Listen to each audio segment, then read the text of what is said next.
Saludo a nuestros seguidores de Sala Situacional TV, un nuevo episodio. Para nosotros es muy importante sus comentarios, darle me gusta a este y a todos los videos, compartir este mismo y lo más importante que hacemos en estos programas es sus comentarios. Mediante ellos nosotros medianamente podemos prever el próximo invitado, cuáles temas le gustaría. Invitamos al debate de este y los anteriores capítulos. Entonces le invito nuevamente a darle la campanita a todos ustedes, mis seguidores, a suscribirse a su programa preferido, Sala Situacional TV. Soy yo, Jorge Saade Kare. Y ahora me toca hablarles sobre Momentum. Momentum es un grupo de asociados que se encarga de la consultoría política, mediciones por encuesta y estudios de investigación con la experiencia en campañas, marcas empresariales, marketing, comunicación y coaching político. Contamos en nuestra cartera de clientes en países como Venezuela, Líbano y además de República Dominicana. De igual manera, tenemos más de 10 años de experiencia ofreciendo servicios personalizados a la medida e integrales. Prácticamente son servicios de consultoría política en materia de investigación, encuestas hogar por hogar, coaching político, comunicación política, monitoreo de los medios, social listening, filmografía, diseño bajo la óptica estratégica y politológica, boletín informativo, monitoreo y coberturas analíticas, posicionamiento, dirección de grupos focales, creación de base de datos, contact center, tanques pensantes y desarrollos de canales de información, asesoría política, comunicación política, monitoreo y cobertura analítica, marketing político, análisis y formulación de discursos, subcontratación de mediciones, encuestas por hogar y consultoría en materia de investigación, ¿no? Momentum, no duden en contactarnos, para eso estamos.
Vivimos una época muy importante hoy en día. En los últimos años hemos visto cómo la inteligencia artificial ha tomado mayor protagonismo en el día a día, no solamente en los ámbitos científicos, en los ámbitos tecnológicos, sino poco a poco está ganando mayor protagonismo en el ámbito social, político y comunicacional.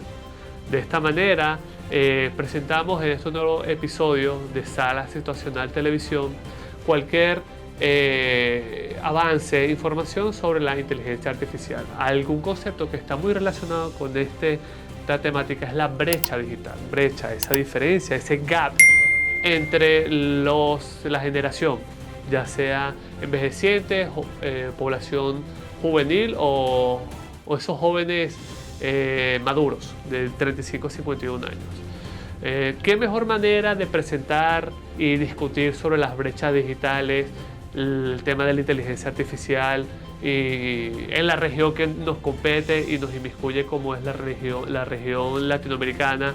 Tenemos hoy a un importantísimo invitado que ha sido profesor mío en la Escuela de Estudios Políticos. Él es el profesor, aunque me ha dicho en repetidas oportunidades no llamarlo así, pero insisto, profesor David Petit, para nosotros es un placer, un honor, y de antemano te hago la invitación de que esta no será tu primera presentación en Sala Situacional TV. David Petit. Hola, ¿cómo estás, Jorge? Bienvenido a todos los que nos escuchan y que estén interesados en este tipo de temáticas tan importantes, ¿no? No solo para ahora, sino sobre todo para las próximas décadas, que es lo que vamos a hablar fundamentalmente. Efectivamente, lo importante de este tipo de temática y conversaciones es que no perece en el tiempo. Es más, a medida que pase el tiempo nos va a servir para entender lo que está pasando en el mundo de hoy en día. Pero antes me gustaría refrescarles e invitarles a todos nuestros seguidores a conocer quién es nuestro invitado. David Petit Molano es mentor académico, es un profesor asociado de diseño y comunicación, medios y tecnología de aprendizaje. Se ha especializado en el análisis de la desigualdad y brechas digitales en la región de Valparaíso de Chile y cómo la innovación desde una perspectiva histórico-social puede contribuir positivamente a las políticas públicas de inclusión social de los adultos mayores. David Petit Molano es educador, investigador, consultor. Su experiencia académica y profesional le ha permitido apalancar enfoques interdisciplinarios y orientarlos hacia sus políticas públicas. Obtuvo su doctorado recientemente en 2023 en el Instituto de Historia de la Pontificia Universidad Católica de Chile. Es licenciado en Ciencias Políticas y Administrativas en el año 2009, justamente el año que yo inicié esta carrera. Somos colegas en esa parte de la especialización. De igual manera, en estudios superiores tiene una especialización en Derecho y Política Internacional en el 2013 en la misma Universidad Central de Venezuela. Su trabajo académico de investigación en Venezuela se centró en reconstruir el pensamiento político internacional hispanoamericano a partir de la historia intelectual, la historia conceptual y el derecho internacional entre los siglos XVIII y el siglo XX. Petit, entre sus intereses, incluye la investigación aplicada en áreas que intersectan las humanidades, las ciencias sociales, la democracia, la política y la innovación y, al igual que eso, en la sociedad. El profesor Petit se ha desempeñado como profesor de Historia, Relaciones Internacionales y Ciencias Políticas en importantes universidades de Venezuela y Chile entre los años 2010 y 2014. De igual manera, se desempeñó como asesor en el sector salud de Venezuela e investigador en grupos nacionales e internacionales.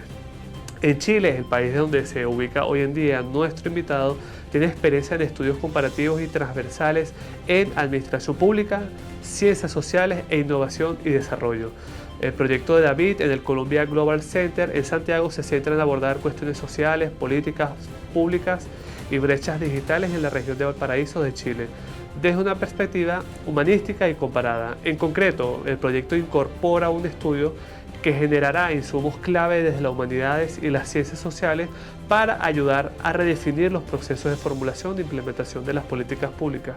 El proyecto que lidera el profesor Petit pretende conectar el uso de las tecnologías como herramientas para mejorar la interacción humana y la gestión a nivel estatal para brindar mejores servicios y satisfacer las necesidades ciudadanas actuales y futuros. El proyecto también propone la creación de una plataforma colaborativa e interinstitucional de aprendizaje y gestión enfocada en la innovación y la integración social en adultos mayores. Importantísimo, un pesado perfil el de la personalidad que nos acompaña el día de hoy en su canal Sala Situacional TV.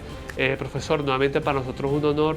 Cuéntenos cuáles son esos temas sobre la brecha digital en torno a las edades envejecientes. En el caso del Valparaíso de Chile, y si lo podemos proyectar también, ¿por qué no?, en la región latinoamericana. Sí, por supuesto, Jorge. De verdad muy agradecido. Y es un proyecto que nace de un programa de la Universidad de Columbia. En este caso es un programa especial para académicos emergentes y que estén en una situación como nosotros, que estamos un poco exiliados o desplazados, por decirlo de alguna manera, y se centra el proyecto en bordear los elementos o los temas de agenda pública en las próximas décadas, que son envejecimiento poblacional, la transición demográfica, la tecnología, por supuesto, y otros elementos que están conexos. Con el envejecimiento poblacional está, por supuesto, la alta tasa de esperanza de vida y al mismo tiempo la disminución de la tasa de natalidad. Entonces, el tema de los adultos mayores no se centra solamente en el día de hoy, no, sino en los adultos mayores, que nosotros vamos a ser adultos mayores y vamos a vivir en otro mundo. Ese otro mundo no es el que tenemos ahora en el 2025, que no es el mismo que tenemos en 1950. En el caso de Valparaíso, que es una región, para los que no conocen, una región que está muy cerca de la capital, de la región metropolitana de Santiago, aquí en Chile, lo planteamos de esa manera precisamente para poder abordar los temas no solo desde las capitales, que es algo como muy lógico y lo que se hizo sobre todo en el siglo pasado, es decir, abordar siempre nuestros países, República Dominicana, Chile, Colombia, Venezuela, etcétera, desde la capital hacia las regiones o localidades, provincias. En este caso lo estamos tratando de hacer al revés, ¿no? Es decir, haciendo un diagnóstico de cómo están las localidades, cómo están las regiones o provincias, estados, departamentos, como se le diga en cada país, y a partir de allí hacer estudios comparativos desde las regiones, provincias, departamentos, para lo nacional y luego de manera comparada entre países de una perspectiva un poco más, vamos a llamarle latinoamericana y por supuesto global. Entonces ese es el trabajo que nosotros estamos haciendo, y particularmente sobre las brechas, estamos observando cuáles son las brechas del día de hoy, pero sobre todo cuáles son las brechas del día de mañana. Es decir, las brechas del día de hoy no van a ser las del 2025, no son las brechas del 2030, cuando hablemos de otros elementos tecnológicos, como por ejemplo inteligencia artificial, tú lo mencionaste, metaverso, etcétera, robótica, como lo que vamos a vivir en el 2040, 2050 y 2100. La proyección o mi trabajo apunta hacia eso, hasta por lo menos a plantear un diagnóstico integral, general, interdisciplinario, hasta el año 2100. Y por supuesto, ver cómo desde la perspectiva de las políticas públicas, las iniciativas de carácter privada, mixtas, podemos abordar las próximas problemáticas y por supuesto las oportunidades que vamos a tener a futuro. Eso es básicamente lo que estamos tratando de hacer. Perfecto, profesor. Vamos por parte, interesantísimo. Con respecto al tema de las brechas digitales, hay una importantísima relación directamente o indirectamente proporcional de que ésta sea grande con respecto a la participación política, democracia e información. Sí, sí, de hecho ahora se habla, o desde los últimos 20 años, en este siglo, especialmente en los últimos 15 años, se habla mucho de la gobernanza digital. Se habla de una ciudadanía digital y que por supuesto todos los temas tecnológicos se vayan aminorando las brechas, ¿no? Para que haya una mayor participación.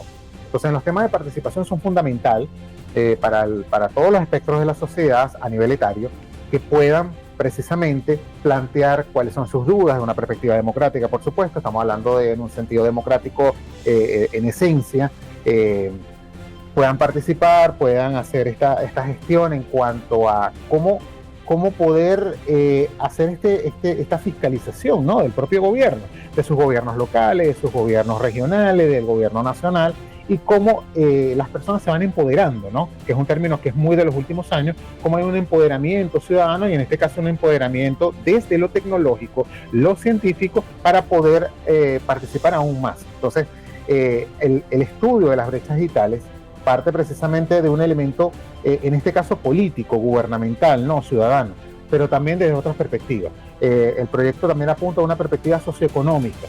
¿Cómo vamos a participar nosotros, tú y yo, por ejemplo, que tenemos creo que un margen de edad menor, pero cómo vamos a participar dentro de 20, 30 años? No el espectro meramente político, ¿ok? Eso también lo estudiamos, y de hecho esto es lo que más se ha estudiado, sino un espectro sobre todo socioeconómico, porque la economía va a cambiar. Hay un término que se ha manejado a partir de los últimos, creo que 8 años, sobre todo en los últimos 5 años, por la CEPAL, Naciones Unidas, etcétera, y que comunicacionalmente no se ha trabajado tanto.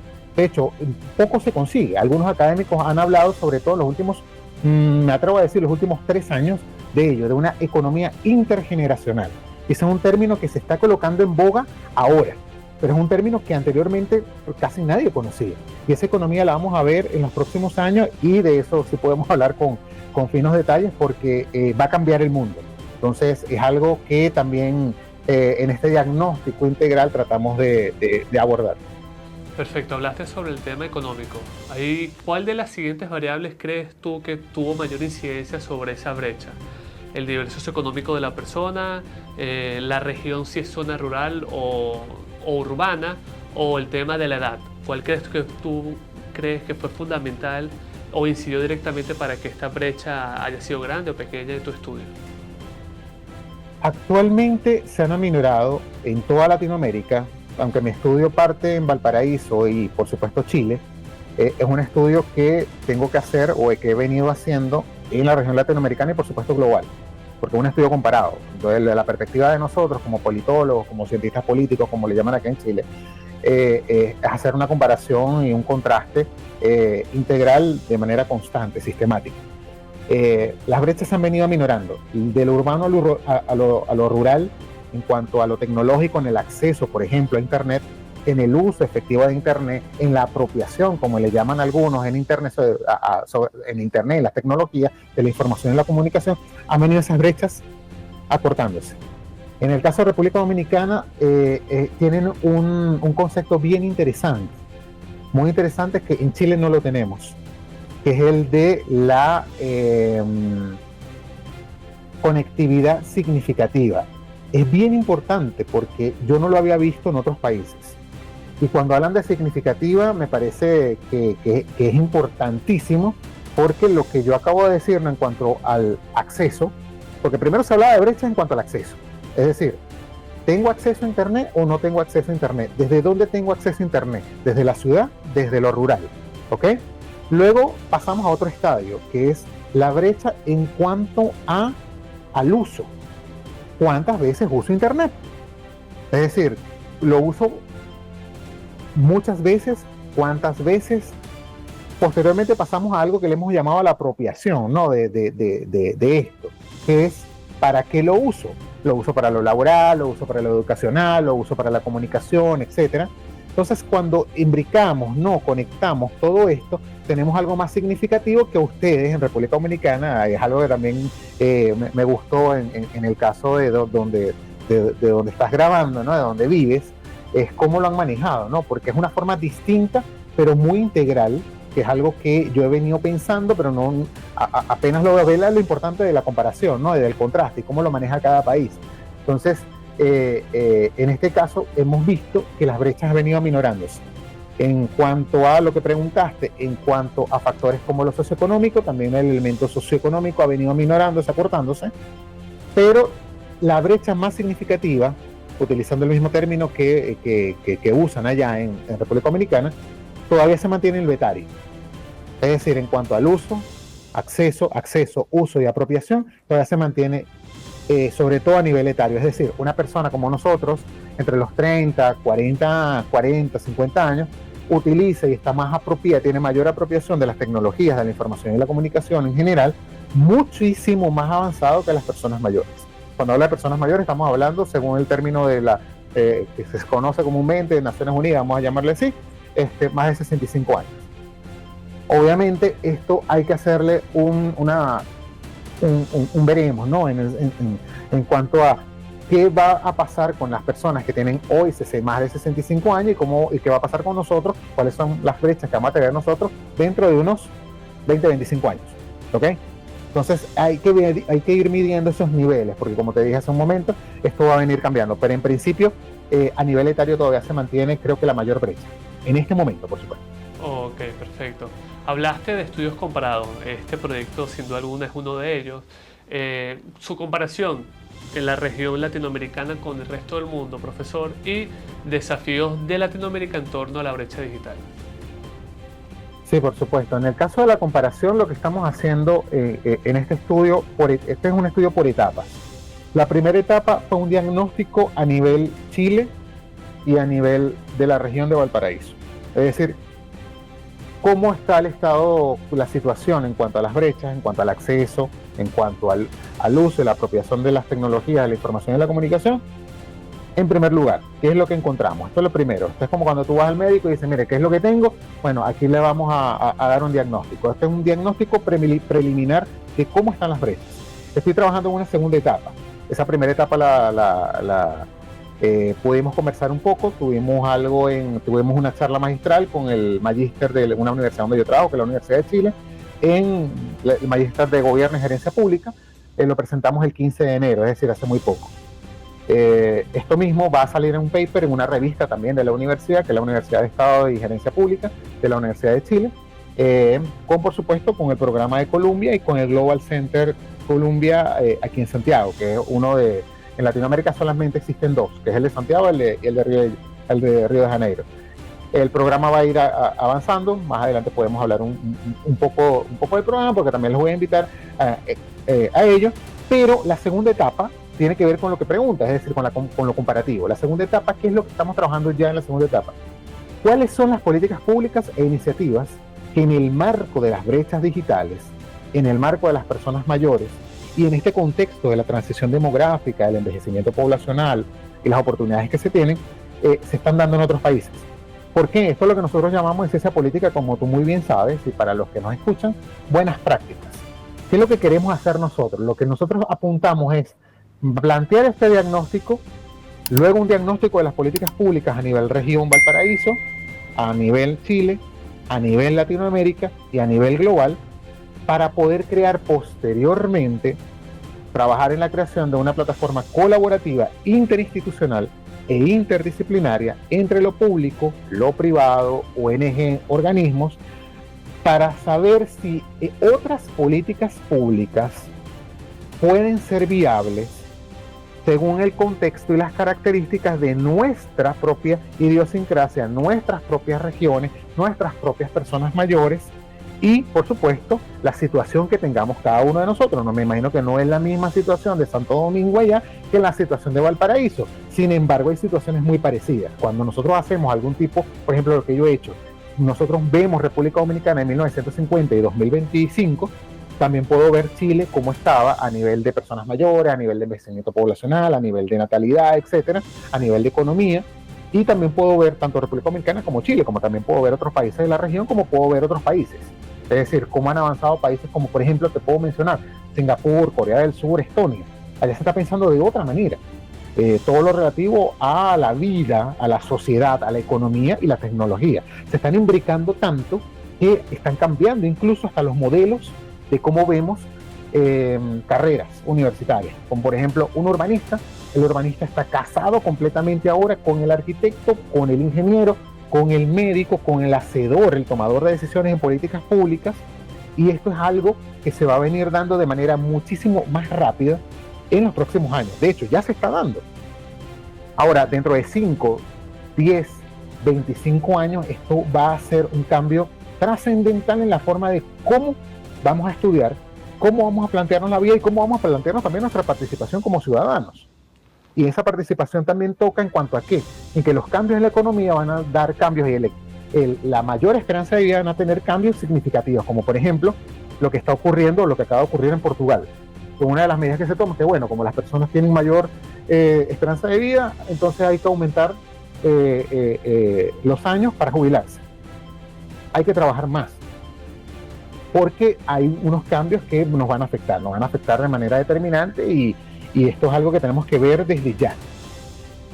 Importantísimo eso para la toma de decisiones y la formulación de políticas públicas.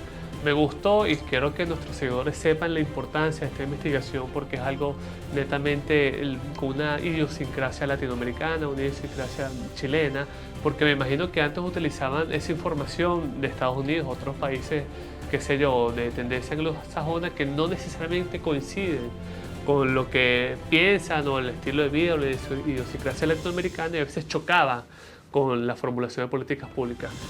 Antes de entrar con otros temas, hablaste sobre el proyecto de la Universidad de Columbia.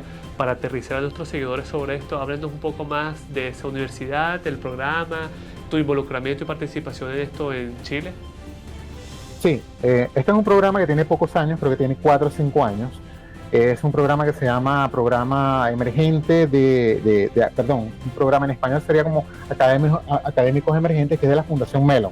La Fundación Mellon, en conjunto con la Universidad de Columbia, crearon un fondo especial para doctores o personas que estén a punto de, académicos que estén a punto de obtener el doctorado y que sobre todo estudien temas entre las humanidades y las ciencias sociales, pero también interdisciplinarios, para observar sobre todo elementos de carácter cultural, políticas públicas, literatura, arte.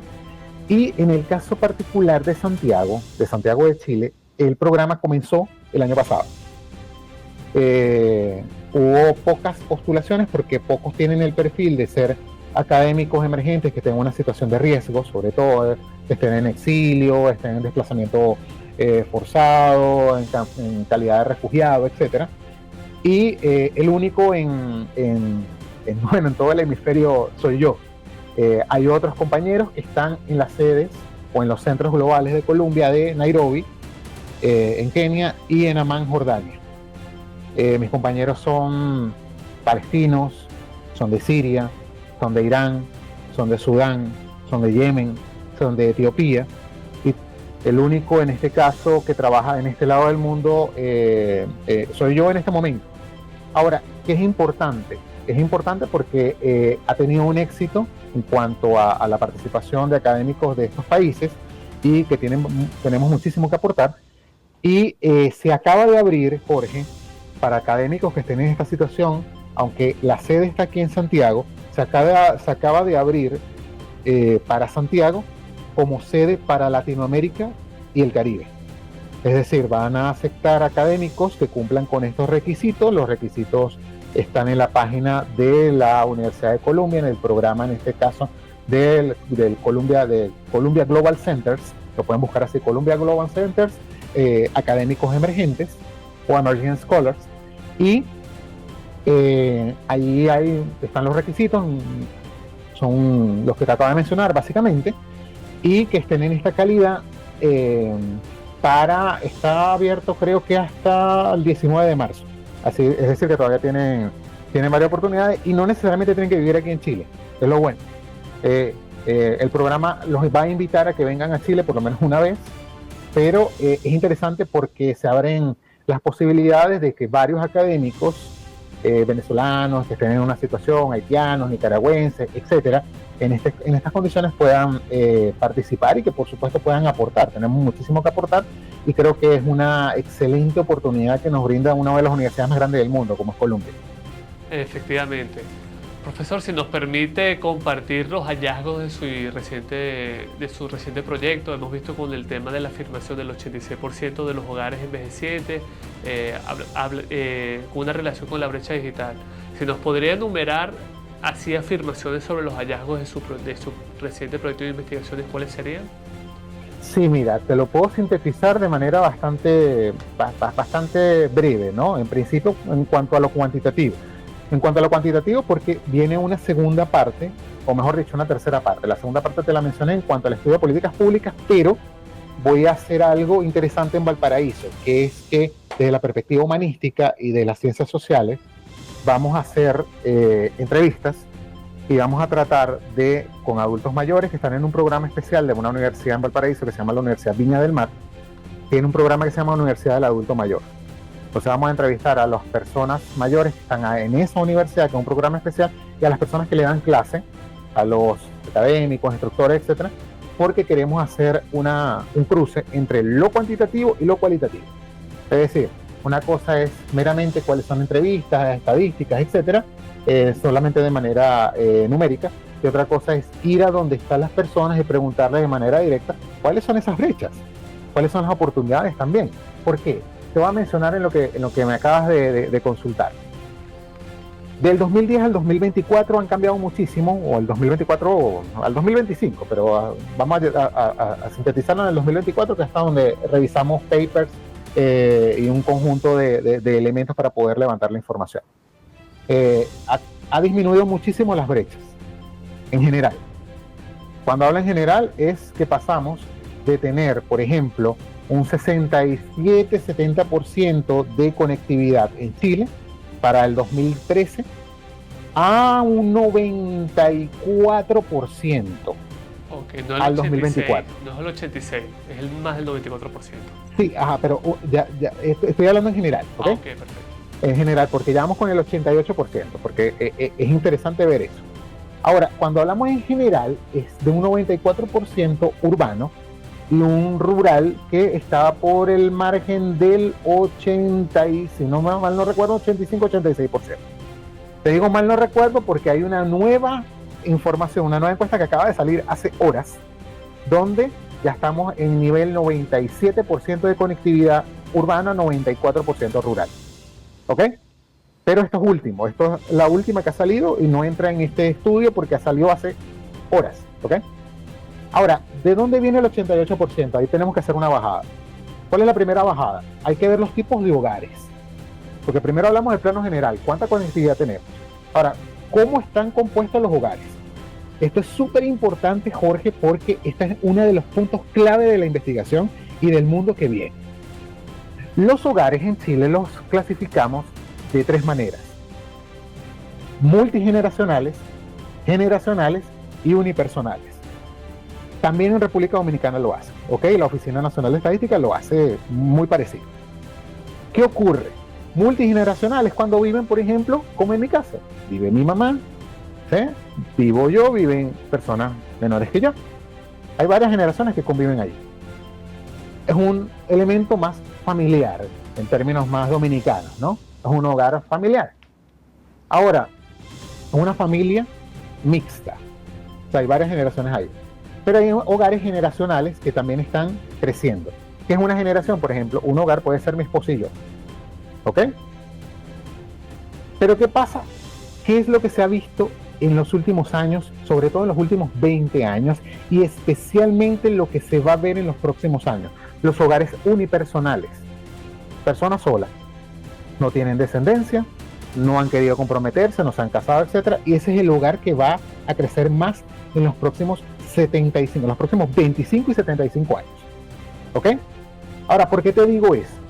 Porque cuando me preguntaste sobre el 88%, estamos hablando de que en los hogares multigeneracionales, donde hay un adulto mayor, hay un 88% de conectividad, según mi investigación.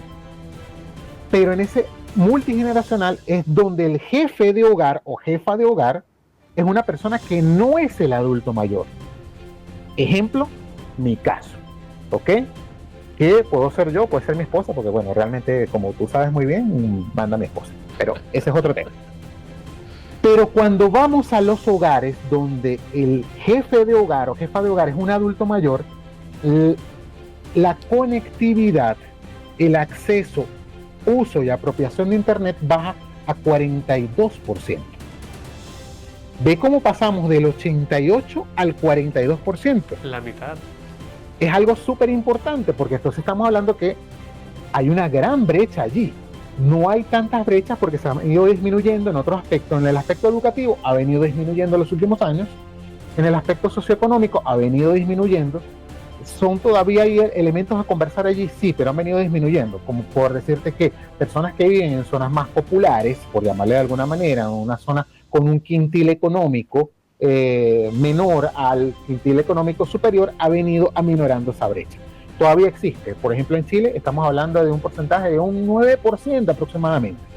Hace 15 años ese porcentaje era de más del 30%.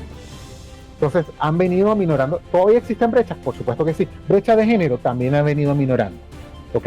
Ha venido aminorando y mayor acceso porque la mujer, por supuesto, en los últimos años a nivel no solo latinoamericano, no solo chileno, latinoamericano, sino global, salvo algunas particularidades que no vamos a comentar acá, tiene mayor empoderamiento, tiene mayor acceso y, por supuesto, toma mayores decisiones. No está tan arraigada, tan dependiente de una estructura familiar como lo era hace 75 años, por supuesto. Pero todavía se mantiene este tipo de brecha en cuanto a lo etario. Por eso la pregunta que me hiciste hace varios minutos tiene que ver con eso, se mantiene en esto, ¿ok? Entonces hay que ver qué está pasando allí, cuáles son las políticas públicas, cuáles son las buenas prácticas, cuáles son las iniciativas para tratar de cambiar un poco esto, porque ahí es donde vamos a ir conectando, ¿no? ¿Qué pasa con las personas mayores que hoy tienen 65 años, por ejemplo, ¿no? Están un poco más conectadas con el mundo de las tecnologías, pero ¿qué va a pasar con esas personas cuando tengan 80, 85 años? Porque la esperanza de vida sigue creciendo.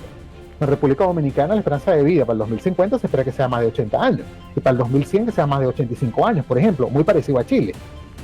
Entonces, ¿qué va a ocurrir en esos momentos y qué va a ocurrir con los tipos de brechas? Porque ahí es donde vamos a abrir otro flanco, ¿no? Las brechas, como te mencioné, van a ser otro tipo de brechas. No es lo mismo el acceso a un celular, a un smartphone el día de hoy, que por ejemplo cuando ya no se utilice prácticamente el smartphone que viene dentro de pocos años. Se van a utilizar unas gafas específicas, vamos a estar en otro mundo como el metaverso, etcétera, van a utilizar robótica, inteligencia artificial y vamos a empezar a hablar de otro tipo de brechas. Acceso, de poder financiar este tipo de elementos tecnológicos, etcétera. Ese es otro mundo. Entonces, en este caso te puedo hablar de que en principio lo etario todavía se mantiene como una de las principales brechas, uno de los principales hallazgos hasta el momento. Que es interesante, no solo a nivel Valparaíso, Chile, sino latinoamericano y global, que las brechas se han venido acortando. Pero surgen nuevas preguntas. que es la que te estoy mencionando, es cuáles son las brechas al día de hoy, pero estas brechas no se van a mantener, sino que vamos a hablar de otro tipo. Y ahí es donde tenemos que ir haciendo el diagnóstico preventivo, por decirlo de alguna forma, para preparar a la sociedad, a nuestros adultos mayores, a los adultos no tan mayores y a los jóvenes, que cada vez son menos, ¿verdad? Porque la tasa de natalidad también viene hacia abajo. Algunas se mantienen, por ejemplo, un caso bien interesante de República Dominicana, donde más o menos se va a mantener cuando vemos los aspectos demográficos durante un tiempo, y va a empezar a bajar, sobre todo a partir del 2065, 67, según sus propios números, ¿ok? Entonces, ahí es donde tenemos que poner el ojo en cuanto a iniciativas, políticas públicas y sobre todo elementos de carácter económico, ¿no? Cómo va a cambiar la economía y cómo podemos integrar, ¿no? Cómo podemos empoderar de manera etaria a las personas en un mundo que va a cambiar de manera muy rápida. Efectivamente. Imaginémonos que estamos en una entrevista a profundidad y una encuesta. Bien, la primera pregunta tiene que ser una respuesta cerrada, profesor, ¿ok? Y la segunda es una pregunta totalmente abierta. La primera pregunta que me gustaría hacerle es: ha hablado de una reducción de la brecha digital.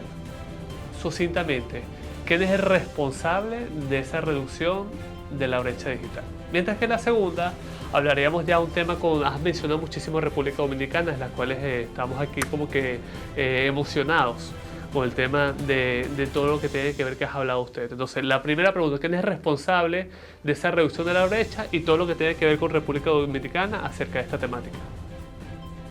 En principio, los gobiernos.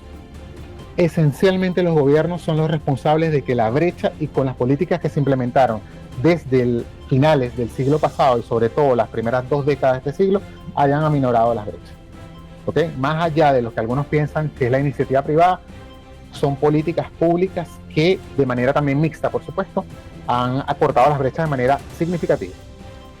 Y en el caso de República Dominicana, ¿me repites, disculpa, en un sentido específico? Que ha hablado muchísimo República Dominicana, ha destacado el tema de la conectividad. ¿Qué más nos puedes aportar sobre esa información, todo lo que tiene que ver con competencia con nuestro país? Sí, en el caso de República Dominicana, como te mencioné hace un momento, me parece bien interesante lo que llaman allí ustedes conectividad significativa, que es algo que en Chile no, y en otros países tampoco lo he visto. ¿Por qué?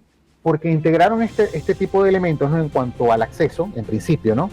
El acceso, el uso y la apropiación de una manera más integral. Por ejemplo, leí que ustedes tienen algo que le llaman, en cuanto al acceso, no solo el acceso en el sentido tecnológico, ¿no? En cuanto al sentido de la señal, etcétera, sino la asequibilidad financiera. Es decir, cómo tengo internet desde el hogar o desde un teléfono móvil, en principio. El segundo tiene que ver, por supuesto, con el acceso a equipos, tiene que ver con el acceso también en cuanto a los dispositivos. O sea, cuántos son, o sea, per cápita, tienen un alto porcentaje per cápita, por ejemplo, tienen más del 93% en cuanto a acceso per cápita. La mayoría de los dominicanos acceden a internet por el teléfono celular, es decir, por el smartphone, ¿ok? Y muy en segundo lugar, que tienen computadoras en el hogar. Esto es algo que sí lo diferencia un poco más de Chile. Por ejemplo, en el caso dominicano, más un poco un 40-41%. En el caso chileno creo que es un poco más del 51-52%. Pero también hay usos variados, ¿no? Que es interesante porque también lo incluyen. Es algo que no está tan incluido en otros países. Es decir, una persona que, por ejemplo, usa internet desde la universidad, desde el trabajo, desde el espectro público, desde la casa de algún familiar o amigo, etc. Entonces, ese es otro tipo de acceso. Lo otro es la calidad de la conexión. Esto es súper importante también, porque la calidad de la conexión también es algo que incluyen en República Dominicana, que es muy importante de entender. Es decir, no solamente es yo me conecto, sino de qué manera me estoy conectando y cuál es el tipo, la velocidad de la conexión, por ejemplo, en el hogar, en el teléfono, etc. Esto es algo que en el caso de República Dominicana ha crecido muchísimo. ¿Okay? La velocidad de la conexión ha cambiado en los últimos años, ahora está un poco más del 50%. En otros países, como por ejemplo en Chile, ha mejorado muchísimo también. La calidad de la conexión acá se habla más del 70%, incluso del 80%, ¿okay? Dependiendo también de las regiones. Hay regiones en República Dominicana, por ejemplo, al norte, y por supuesto la región capital, que tienen mucho más acceso que las regiones que están un poco más entre el sur, ya cerca a Haití. ¿Ok? Entonces, no conozco bien el nombre de las provincias, pero es lo que recuerdo, ¿no? Por ejemplo, en Cibao es amplísima. comparado con otras regiones de República Dominicana. Entonces, ese es un elemento también a destacar. Y el otro es el ambiente de uso que tienen en República Dominicana. ¿Qué le llaman ambiente de uso allá? Los expertos. La frecuencia del uso de Internet, dónde se usa ese Internet. Es decir, no solamente es la conectividad, el acceso, sino cuántas veces lo uso. Por ejemplo, la frecuencia de uso de Internet. Cuando le preguntan, ¿usted usa Internet? Sí. Pero ¿cuántas veces lo usa? ¿Lo usa al día? ¿Lo usa a la semana? ¿Lo usa varias veces al día? Etcétera. Y más de un 75% de los dominicanos dicen que tienen, o sea, la frecuencia aumentó en los últimos años de manera muy significativa, salvo un detalle particular que leí hace poco. En el último año, es decir, en el 2024, se estancó un poco la frecuencia de uso de redes sociales. Esto es algo a revisar. ¿Ok? Entonces, esto es algo interesante en el caso de República Dominicana en cuanto a por qué ha bajado la participación un poco en cuanto a las redes sociales. Ojo, las redes sociales es solo un área o una subárea de lo que son las tecnologías de la información y la comunicación. Pero es interesante allí. Hay algún elemento de carácter sociopolítico, hay algún elemento de carácter cultural para que haya como este tipo de estancamiento. Es algo que leí que está, por ejemplo, los expertos en este tema está en boga, ¿no? ¿Por qué ha bajado la participación? Y no necesariamente es que haya bajado el acceso y el uso de las tecnologías de la información y de la comunicación.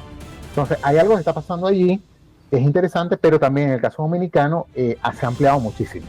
Se ha ampliado muchísimo y comparativamente, si podemos hacer, que es algo que te puedo ofrecer en este momento, República Dominicana, Chile, con lo que he estado trabajando en este proyecto, es interesante porque a diferencia de la demografía, los aspectos demográficos de Chile, República Dominicana se va a mantener más o menos en la población que tiene actualmente, un poco más de 11 millones, se va a mantener como hasta el año 2070, si lo puedo redondear, 2068, 2069, etc. Después va a caer un poco, va levemente a caer hasta el 2100, en un poco más de 1 millón y algo, va a quedar con una población como de 10 millones, un poco menos de 10 millones para el 2100, ¿ok? O sea, va a haber más o menos, sí se va a estancar, pero va a quedar un poco más estabilizado. Chile no. El envejecimiento acá es grave. Y sobre todo en cuanto a su relación con bono demográfico. El bono demográfico, para quienes nos escuchan o quienes nos van a ver, bono demográfico es la cantidad de personas que están en edad para trabajar frente a las personas que ya no están en edad para trabajar. ¿Ok? Entonces, cuando los números entre niños y adultos mayores, ya jubilados, pensionados, empieza a subir de manera amplia, sobre todo en el caso de las personas mayores, vamos a tener ahí problemas de carácter fiscal fuertes. Cómo afrontar temas como jubilaciones y pensiones, cómo afrontar temas laborales, cómo afrontar temas en cuanto a la economía como tal. Bueno, nuestra economía, sea en el país que sea, Jorge, tú lo sabes muy bien, no importa si un gobierno se dice socialista o se dice liberal, libertario, nuestra economía es consumista, es capitalista. Es así. Entonces ahí hay que poner el ojo que va a ocurrir si tienes menos personas, de manera lógica, tampoco hay que ser doctor para darse cuenta de que si hay menos personas consumiendo, hay menos personas que van a optar y van a tener tantos cargos, hay menos personas, por supuesto, que van a pagar impuestos, menos personas que van a pagar salud, seguridad social, etcétera, y cómo se van a pagar entonces pensiones. Entonces, en Chile, la población, por ejemplo, para volver al punto, la población desde el 2050 en adelante va a decaer tanto que la población hoy en Chile es de 20 millones. Pero se espera que para el 2100 sea de menos de 10 millones. La mitad.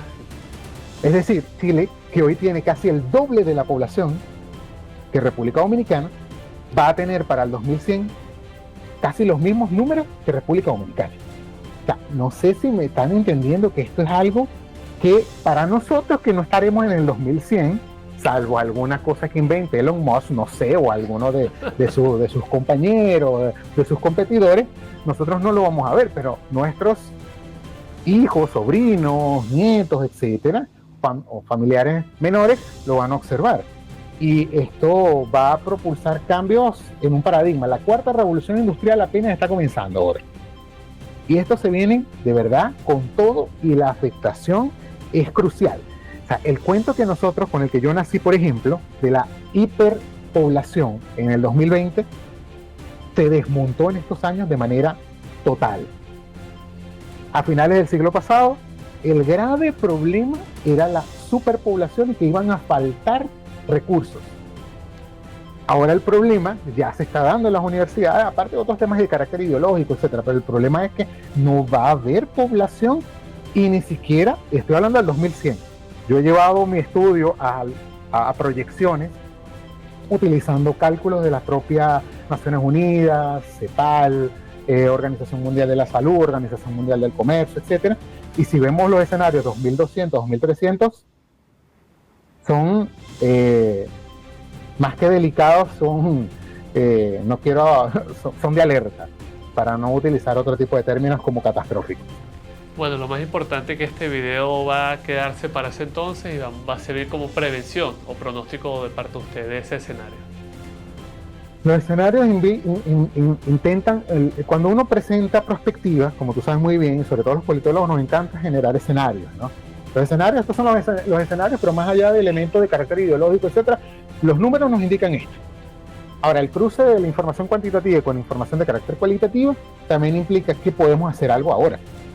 Entonces, precisamente, el elemento de poder enfocarnos en buenas prácticas, en políticas públicas, en iniciativas que puedan ser convergentes, no interdisciplinarias o transdisciplinarias, interinstitucionales, es apuntar a cómo prepararnos para los escenarios de las próximas décadas. Cuando estoy hablando de próximas décadas, ahora ya 2030, 2040, 2050 y por supuesto más adelante.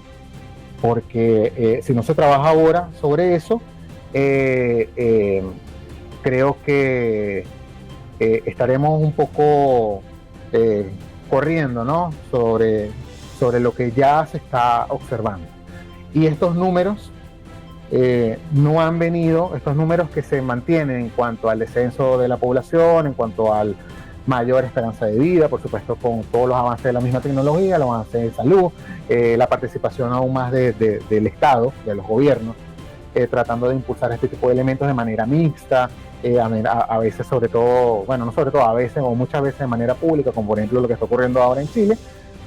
Esto se va a conectar, por supuesto, con cómo el ciudadano va a poder verse y participar en su propia vida y sobre todo en una economía que va a necesitar que participe más activamente, valga la redundancia, ¿no? La tautología, el pleonasmo.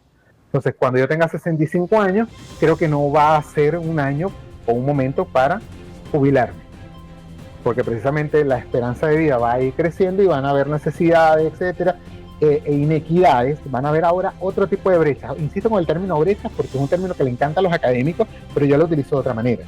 Va a haber una brecha fiscal grande, va a haber una brecha financiera, van a haber brechas laborales, van a haber una brecha económica en general que va a instar a que hayan cambios significativos y lo mejor, Jorge, es que estemos preparados para esos cambios.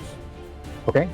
Las personas del siglo XIX, a inicio del siglo XIX, no tenían ni idea de lo que iba a pasar en la década de los 20, lo que iba a pasar en la década de los 30, con el ascenso, por ejemplo, de las ideologías, los totalitarismos, y por supuesto con la Segunda Guerra Mundial. No tenían ni idea, ni lo que iba a pasar luego en la época de la Guerra Fría, y por supuesto con el ascenso de la bipolaridad y el término de la bipolaridad y sobre todo la emergencia, ¿no?, de las tecnologías en general, de la información, la comunicación y toda la ciencia. Y nosotros en este siglo, de nuevo, estamos apenas a mediados de esta década y estamos solamente haciendo un diagnóstico sobre lo que viene. No sabemos qué va a pasar en la próxima década, pero tenemos que prepararnos para ello. Y los politólogos, como tú sabes, los científicos sociales, tenemos, no sé si es algo de hacer este tipo de prospecciones y escenarios, ¿no?, para prepararnos de manera positiva, no solo de manera en cuanto al estudio, en cuanto a la advertencia, sino también en cuanto a ser propositivos, ¿no? Es decir, que los tomadores de decisiones, tanto en lo público como en iniciativa, etcétera, vean que tenemos esto. Mire, estos son los escenarios, usted puede actuar sobre esto. Insisto en la analogía con los médicos. Usted tiene este escenario a partir de estos estudios que se hizo, de laboratorio, lo que sea. Usted puede tomar esta decisión o esta decisión o esta decisión. Está en sus manos.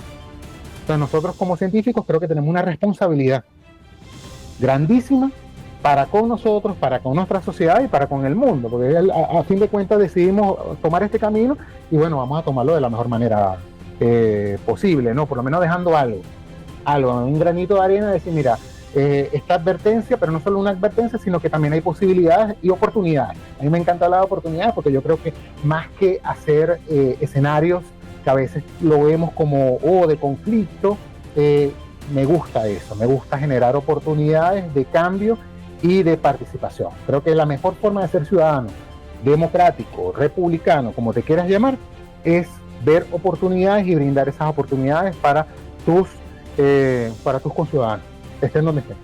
Efectivamente, el convertir cualquier amenaza o debilidad en una fortaleza o una oportunidad. Sí, el tema de convertir cualquier amenaza o debilidad en una fortaleza o una oportunidad. Profesor, habló de papers, muchísimas personas les gustaría seguirlos a usted en sus redes sociales, leer sus investigaciones, sus papers. ¿Cuáles son esos cuentas que nuestros seguidores pueden hacerlo más de cerca y comentar y seguirlos usted también? Sí, en principio en LinkedIn está David Petit, y dentro de poco vamos a entregar un paper a la revista que te acabo de comentar, de Estado y Gestión Pública de la Universidad de Chile, y espero que salga muy pronto. Este paper va en inglés, pero también vamos a tratar de hacer una versión en español en otra revista. Hay una charla sobre los primeros resultados, hay una charla que está publicada por la Facultad de Gobierno de la Universidad de Chile, en conjunto con el Magíster en Gobierno y Gerencia Pública y el Columbia Global Center Santiago. Hay una charla que está publicada en YouTube. Si quieres más adelante te paso les proporciono el link. Y ahí están los resultados de la primera etapa de investigación. Pronto, muy pronto, espero que para abril estén los resultados de la segunda etapa, que tiene que ver con las políticas públicas e iniciativas. Y más adelante, espero que para junio, julio, esté en la tercera etapa, que tiene que ver con el cruce de lo cuantitativo, las políticas públicas y lo cualitativo. Y por supuesto vamos a seguir trabajando. Este es un proyecto que es de un año con la Universidad de Columbia, pero estamos tratando de que sea un proyecto con una universidad regional, que es la Universidad Viña del Mar, aquí en la región de Valparaíso, y que el proyecto se extienda por lo menos por 3 años más. Porque la idea, como te mencioné, es generar, o con Viña del Mar, lo que hablamos el año pasado, es primero generar esta plataforma colaborativa, interinstitucional e interdisciplinaria, y segundo, que les interesa muchísimo, que por eso fue que me contactaron el año pasado, es crear un doctorado en ciencias sociales, cuya primera línea de investigación, con otras líneas por supuesto, cuya primera línea de investigación tenga que ver con inclusión en elementos de carácter o con grupos vulnerables. Cuando hablamos de vulnerables o prioritarios, estamos hablando de personas mayores, estamos hablando en temas de género, estamos hablando de este tipo de grupos, ¿okay? Con temas por supuesto como este, pero con otros temas, que son los temas que están en agenda global, dirían los internacionalistas, ¿no? Los temas de agenda son estos. Entonces, estos van a ser los temas de agenda, o ya se están dando los temas de agenda. Cuando tú vas ahora a la mayoría de las universidades y de cursos, etcétera, estos son los temas que se están abordando, más allá de otro tipo de temas que son un poco más comunicacionales, ¿no? Como los elementos de género, pero un poco más por elementos ideológicos, etcétera. No, estos son los temas que se están manejando, porque son los temas de las próximas décadas fuertes, ¿no? Y que van a impactar de manera contundente a la sociedad. Entonces, en principio, está esa charla magistral. El paper va a salir muy pronto y me pueden buscar en LinkedIn en principio, como David Petit. Bueno, no me queda más nada sino desearle el mayor de los éxitos en esas etapas, y de antemano te hago la invitación que a partir de junio, ¿no?, cuando salga la tercera etapa de tu investigación, nos las compartas aquí en Salas Nacional Televisión. No, por supuesto que sí, porque sería extraordinario poder hacer estudios un poco más comparativos, por ejemplo en el caso binacional, por ejemplo Chile, República Dominicana, o a nivel Cono Sur, el Caribe, desde esta perspectiva, ¿no? Haciendo un poco esto que es lo que he tratado de hacer, ¿no? ¿Cuál es el diagnóstico en cuanto a la sociedad, en cuanto a lo socioeconómico, y cómo bajar allí un poco hacia lo tecnológico, ¿no? Y cómo la afecta a los grupos prioritarios, los grupos vulnerables, o en este caso las personas mayores, que, insisto, te repito, vamos a hacer nosotros dentro de muy poco. la vida pasa muy rápido y tenemos que irnos preparando y preparar a los que están en este lote, por decirlo de una manera muy, muy popular, para lo que se viene. Entonces yo ampliamente agradecido por la invitación y espero seguir poder colaborar con ustedes y por supuesto que estos temas tengan un mayor impacto y que las personas se interesen, ¿no? También por esto, porque es algo de lo cual inevitablemente vamos a vivir. Es así. Bueno, muchísimas gracias, profesor David, y a nuestros seguidores. Ya saben, hay que darle a todos en los comentarios cuál fue su percepción, opiniones, comentarios, observaciones sobre esta participación del profesor David Petit, e invitamos a todos nuestros seguidores a darle me gusta, suscribirse a nuestro programa y sobre todo, y para nosotros lo más importante, compartir este video. Adelante. Y ahora me toca hablarles sobre Momentum. Momentum es un grupo de asociados que se encarga de la consultoría política, mediciones por encuesta y estudios de investigación con la experiencia en campañas, marcas empresariales, marketing, comunicación y coaching político. Contamos en nuestra cartera de clientes en países como Venezuela, Líbano y además de República Dominicana.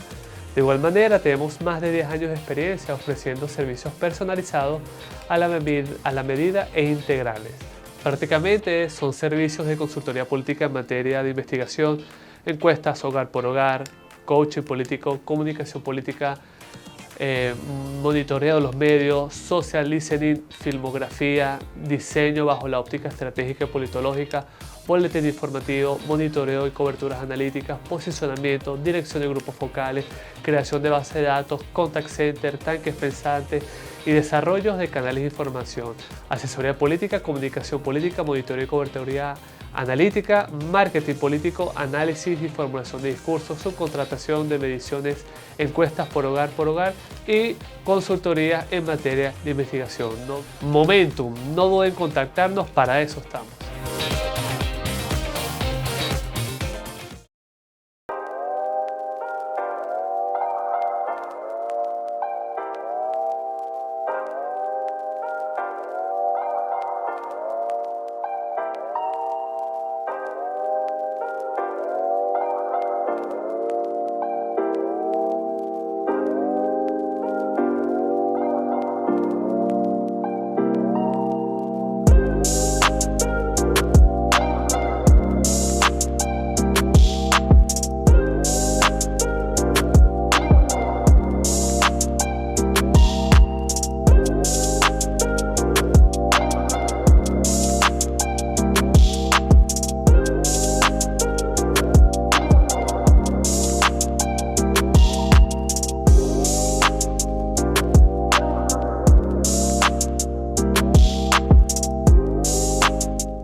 Y volvemos al último segmento de Sala Situacional TV. Soy Jorge Saade Care y en este último segmento hablaremos sobre el Medio Oriente, sobre todo ese plan que desarrollará Egipto para reconstruir Gaza ante la idea de Trump de sacar a los palestinos.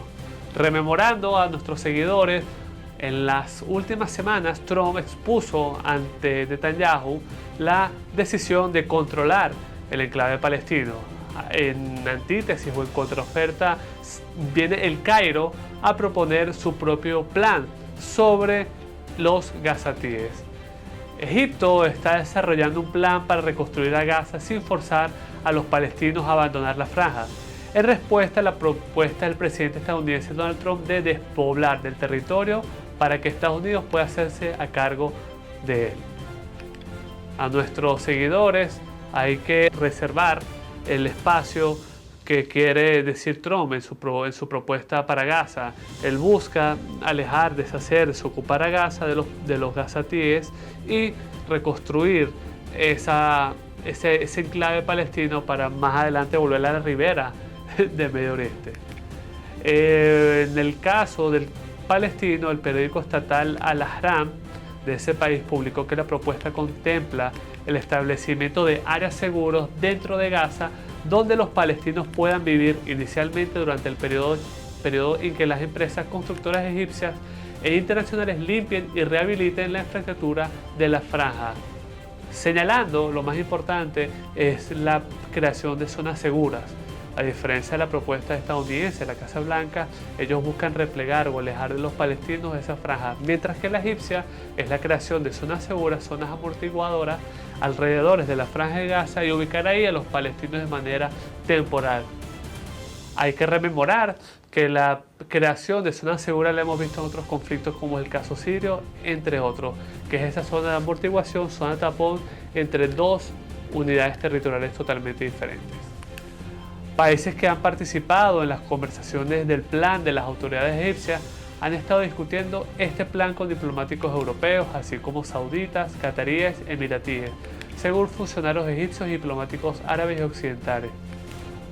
Arabia Saudita, justamente después de la declaración del plan por parte de Trump sobre Estados Unidos en Gaza, fue uno de los países que rechazó tajantemente esta propuesta de iniciativa y parece que los países del Golfo Pérsico, entre ellos Emiratos Árabes y Qatar, y ahora Egipto con su plan, busca tomar mayor protagonismo en lo que va a ocurrir en los próximos años en la franja palestina.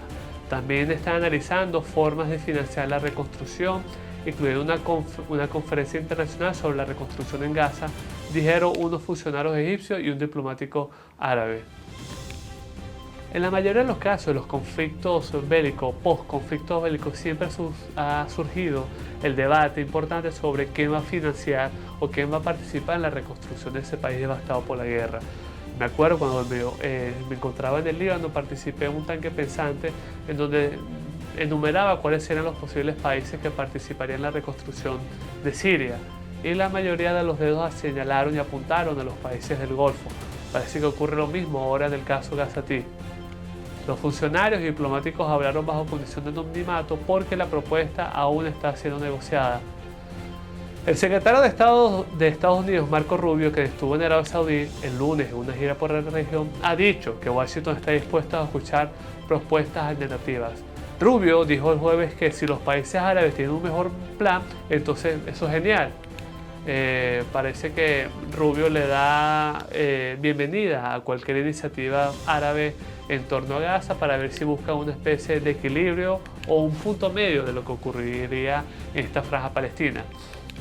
Nuevamente, el periódico Al-Ahram de Egipto indicó que la propuesta está diseñada para refutar la lógica del presidente estadounidense Trump y contrarrestar cualquier otra visión o plan que busque cambiar la estructura geográfica y demográfica en la franja de Gaza. En el conflicto sirio hubo una especie de movilización demográfica durante la guerra. Muchísimos sirios de sectas, por ejemplo, la sunita o las chiitas fueron desplazadas de un lugar a otro, y esto es un tema muy importante porque hace un desbalance del caso demográfico y sobre todo sectario, y es lo que previene las autoridades egipcias de lo que posiblemente puede ocurrir en la franja Gazatí. Un gobierno palestino. Central en la propuesta de Egipto está el establecimiento de un gobierno palestino que no esté alineado ni con Hamas, que es el actual líder que gobierna de facto esa franja palestina, ni la autoridad palestina, aquellos que gobiernan de jure y de facto la Cisjordania, liderado por Mahmoud Abbas.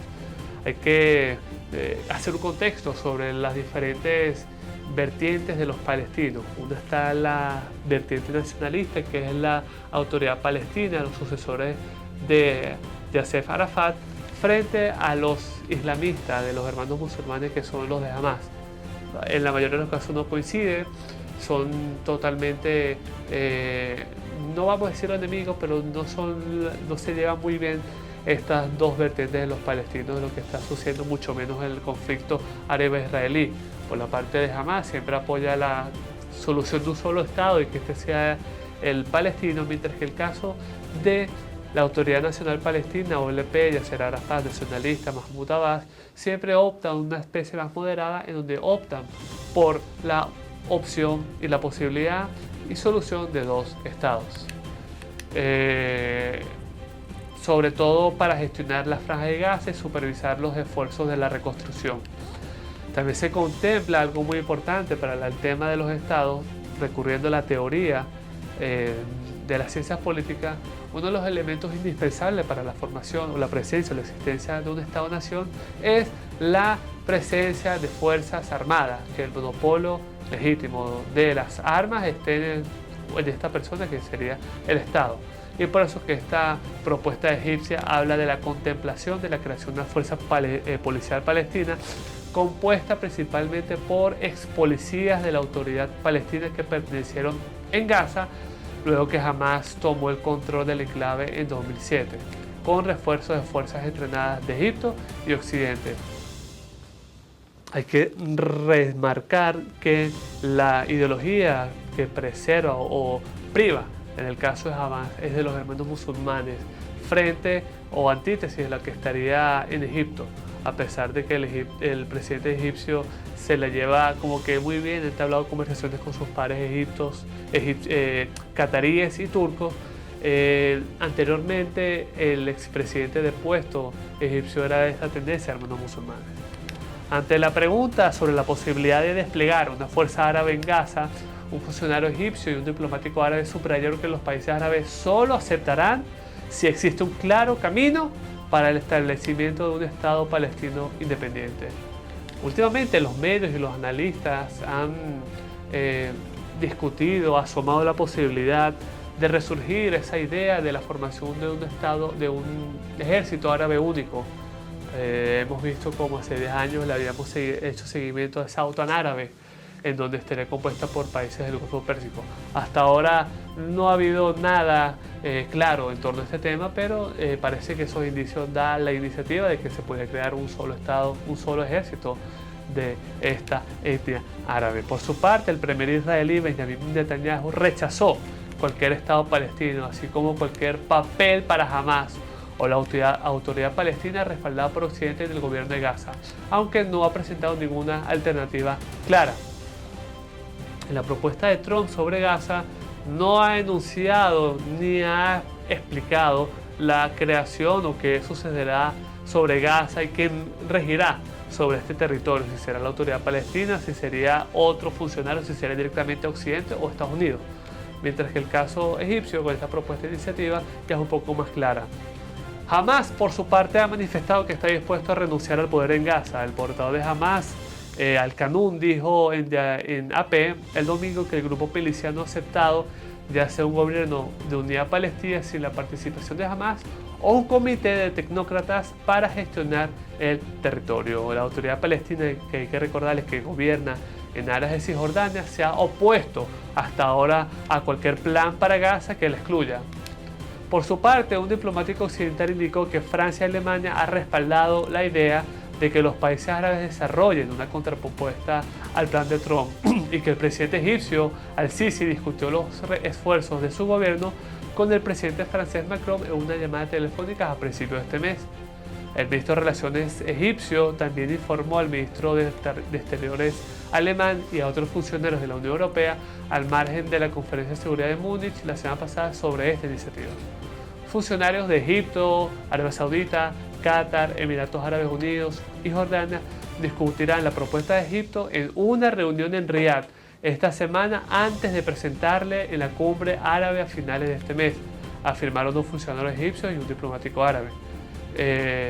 Finalizando este punto, vamos a ver cómo sería o cómo daría forma a esta iniciativa egipcia, si sería aceptada no solamente por los países árabes, sino también por Estados Unidos. Y hay que señalar la importantísima relación que hay entre Egipto con Israel para ver si también sería aceptada por la parte israelí sobre el futuro de lo que pasará en Gaza. Llegamos al fin de este episodio importantísimo de Sala Situacional TV. Para ustedes soy Jorge Saade de Care y les pido que compartan este episodio. Hasta entonces. Y ahora me toca hablarles sobre Momentum. Momentum es un grupo de asociados que se encarga de la consultoría política. mediciones por encuesta y estudios de investigación con la experiencia en campañas, marcas empresariales, marketing, comunicación y coaching político. Contamos en nuestra cartera de clientes en países como Venezuela, Líbano y además de República Dominicana. De igual manera, tenemos más de 10 años de experiencia ofreciendo servicios personalizados a la medida e integrales.